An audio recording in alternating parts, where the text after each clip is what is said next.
संजीव जी आप अपनी भाई सीट पे जितनी मर्जी स्लिप वहां से भी भेज सकते हो आप।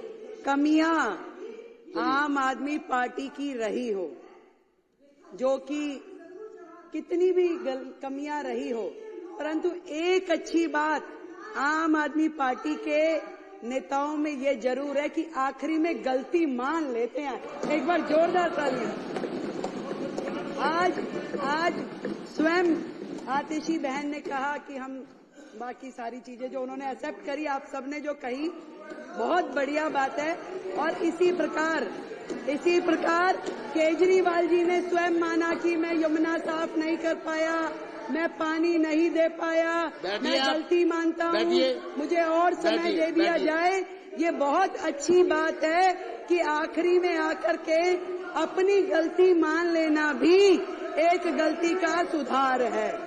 अध्यक्ष जी, मैं तो केवल इतनी बात कहूंगी कि आतिशी बहन, हमारी इस सरकार में मेरे अलावा 4 बहनें हैं। मुझे चिंता होती है आतिशी जी की, बहन है हमारी, कि आतिशी जी आप केजरीवाल साहब का इतना साइड ना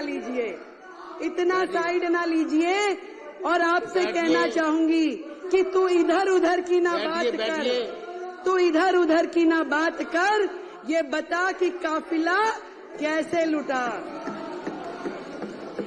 और आज केजरीवाल जी आपको यहाँ फंसा के न जाने कौन से बिल में घुस गए हैं।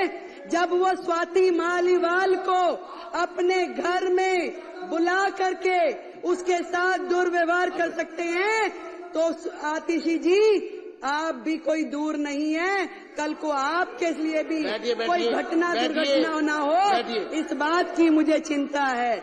जब स्वाति मालीवाल के साथ कुछ हो सकता है, उसको घर में बुला के राज्यसभा सांसद को, आतिशी जी आप हमारी बहन हैं, मुझे चिंता है आपकी, आपको ध्यान रखना चाहिए। बैठिए, मुझे कार्रवाई मैं चेतावनी देता हूँ विपक्ष को। अध्यक्ष जी, सीएजी की चर्चा पर, अध्यक्ष जी, सीएजी की रिपोर्ट पर अब मेरी बारी में ये लोग ऐसे बोलेंगे, और मुख्यमंत्री सभ्यता रखनी चाहिए, करने दीजिए। थोड़ी सभ्यता रखें, आप साथी हो हमारे, थोड़ी सभ्यता रखें। बात ये भी नहीं है कि अस्पताल में हेल्थ विभाग के द्वारा जो बजट दिया गया वो उपयोग हुआ कि नहीं। बात ये भी नहीं है कि कितने बेडों की जरूरत थी और कितने मिले। बात ये भी नहीं है कि दवाइयाँ जो चाहिए थी जनता को वो दी नहीं गई। बात ये है कि जो दिल्ली के लाखों लोग इनके अस्पतालों की वजह से धक्के खाते खाते दुखी हुए, उसके जिम्मेवार ये आम आदमी पार्टी के लोग हैं। आप सीएजी से मत भागिए, बैठिए। आएंगे, चिंता मत कीजिए, बिल्कुल आएंगे। अभी आप सुनने का मादा रखिए। अभी ये देखिए, ये लोग क्या करते हैं, जब इन्हें पता है कि अब इनकी और उंगली है। आपकी मैडम का उसमें नाम है क्या? आपकी मैडम का नाम है क्या? मार्शल जनरल सिंह जी को बाहर ले जाए। चलो।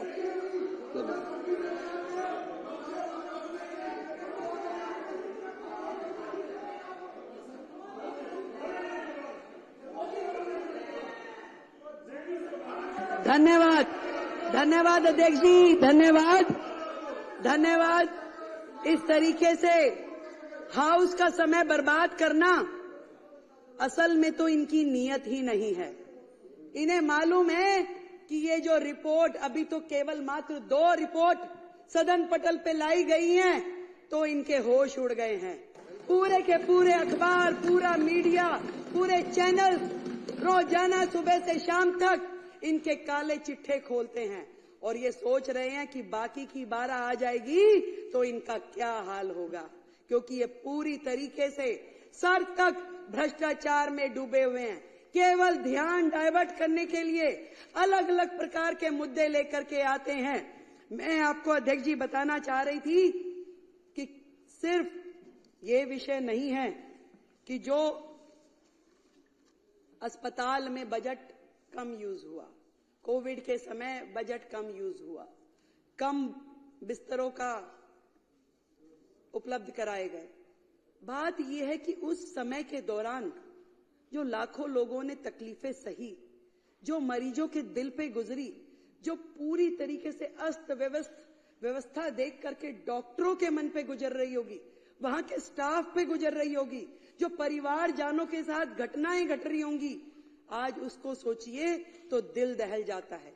शर्म आनी चाहिए उनके माननीय विधायक को कि जब अशोक गोयल जी कोविड की चर्चा कर रहे थे, परिवारजनों के मरने की बात कह रहे थे, शमशान घाट पे जगह नहीं मिल रही, ये बातें कह रहे थे, तो वो विधायक मुंह खोल के जो हंस रहे थे, शर्म आनी चाहिए। मैं आज इस सदन के माध्यम से ये पूरा का पूरा दिल्ली सरकार का स्वास्थ्य विभाग और दिल्ली सरकार के अस्पताल स्वयं बीमार हैं, खुद ही बीमार हैं, इसको इलाज की जरूरत है। पहले एक एक उनका डिपार्टमेंट, एक एक चीज, डॉक्टर बेबस है, पूरी व्यवस्था बेबस है। आपदा के पिछले ये 10 साल स्वास्थ्य के नाम पे केवल भ्रष्टाचार हुआ है अध्यक्ष जी, केवल भ्रष्टाचार। केवल वो मुद्दे नहीं है जो इस सीएजी की रिपोर्ट में है। बात यही खत्म हो जाती तो और बात थी, बात तो अभी शुरू हुई है, अभी तो इनके काले कारनामे खुलने शुरू हुए हैं। आज जब मैं अधिकारियों के साथ बैठी और मैंने उनसे पूछा कि बताइए भाई क्या है, तो मुझे ये समझ में आई कि मरीजों को नकली दवाइयां और नकली मरीजों को असली पेमेंट की गई, उनके नाम पे असली पेमेंट की गई। और मोहल्ला क्लिनिक की तो जो हालत है, मोहल्ला क्लिनिक की तो ये हालत थी जहां मरीज भी नकली, जहां पे टेस्ट भी नकली, जहां दवाइयां भी नकली, परंतु एक चीज असली रही, पेमेंट असली हुई है, बाकी सब कुछ नकली। कितने मरीज आते हैं, अस्पताल बंद में भी पेमेंट हो जाती है, करोड़ों रुपए की मोहल्ला क्लिनिक के नाम पे पेमेंट हुई, परंतु उसकी कहीं से कहीं तक कोई भी अकाउंटेबिलिटी नहीं है। सफाई के नाम पे घोटाला, दवाई के नाम पे घोटाला, टेस्ट के नाम पे घोटाला, इलाज के नाम पे घोटाला, बेड के नाम पे घोटाला, भर्ती के नाम पे घोटाला। घोटालों की सरकार केजरीवाल। ना डॉक्टर, ना नर्स, ना पैरामेडिकल हमारा स्टाफ। कितनी कमियां हैं वो मेरे बाकी के साथियों ने बताई। फिर भी मैं आपको ये बताना चाहूंगी कि जो नर्सिंग स्टाफ है, जो सेंशन है, वो 7,977 में से केवल 5,791 है। 2,186 नर्सिंग स्टाफ की सीट्स आज भी वेकेंट है। आप मानिए कि अस्पताल में यदि 2,000 नर्सों की कमी है तो उन अस्पतालों की क्या स्थिति चल रही होगी। आज भी ड्यूटी मेडिकल ऑफिसर 234 सीटें खाली आज भी है। वो कैसे चल रही है, कहां पे उनकी ओपीडी हो रही है। जितना भी स्टाफ है, एक एक विभाग, यहां तक कि पैरामेडिकल जो पोस्ट है उसमें भी 2796 पोस्ट आज भी खाली पड़ी हैं। किस तरीके से ये अस्पताल चलाए जा रहे हैं अध्यक्ष जी, मैं ये जानना चाहती हूँ। घोटालों की सरकार ने 10-10 हजार रुपए में जो कॉन्सेंट्रेटर मशीन थी उसको लाखों रुपए में खरीदा। 10 रुपए का वो N95 वाला मास्क जो था वो 150 रुपए में खरीदा। और शर्म की बात ये है, खरीदा तो खरीदा, उपयोग हो जाता तो दर्द नहीं होता। दर्द इस बात है, आज भी हमारे अस्पतालों में पूरे के पूरे गोदाम, कमरे भरे पड़े हैं उन सामानों से जो जनता की गाड़ी खून पसीने की कमाई से किया गया है। आज भी पीपी किट, मास्क, कॉन्सेंट्रेटर मशीनें, सिलेंडर अस्पतालों में भरे पड़े हैं जिनका कोई उपयोग नहीं हो रहा। ना तो वो जनता के काम आ पाए, ना मरीजों के काम आ पाए। खरीद कर ली गई, लाखों रुपए का, करोड़ों रुपए का घोटाला हो गया। आज भी वो अस्पतालों के गोदामों में पड़े हुए हैं। कितने शर्म की बात है। एक एक अस्पताल का गोदाम जाके खोल के देखिए, वहां पे क्या क्या पड़ा हुआ है। मिट्टी हो रहा है, परंतु इनके कान पे जूं नहीं रेंगती। कितनी बुरी स्थिति है। कितनी सारी बीपी मशीनें खरीदी गई, पेमेंट हो गई, परंतु कहां गई, कौन इस्तेमाल कर रहा है, कोई अकाउंटेबिलिटी नहीं है। कहां पे हो रहा है ये सब। ICU, CCU, operation theatre, MRI, सारी की सारी मशीनें, कोई रेट फिक्स नहीं है, कोई दर नहीं, कहां किस तरीके से खरीद हो रही है, कोई पूछने वाला नहीं था।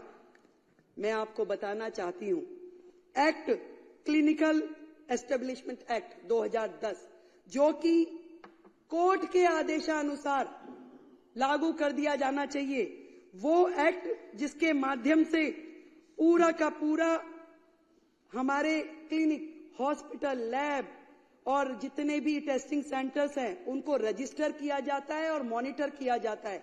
आपको ये जान करके माननीय सदस्यों ये हैरानी होगी कि आज भी दिल्ली जो है देश की राजधानी, घिसे पिटे 1993 के Delhi nursing home registration act के माध्यम से चल रहा है, ना कि 2010 में बने हुए क्लिनिकल एस्टेब्लिशमेंट एक्ट के हिसाब से।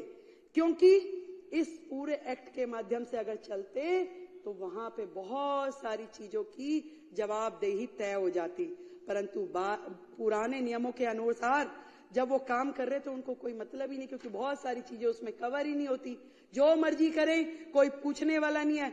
जबकि माननीय हाई कोर्ट ने मई 2022 के में यह निर्देश दिया कि भाई आपको केवल CEA एक्ट के अनुसार काम करना है, परंतु इस सरकार ने उस एक्ट को लागू ही नहीं किया, उनके हेल्थ मिनिस्टर ने उसे लागू ही नहीं किया।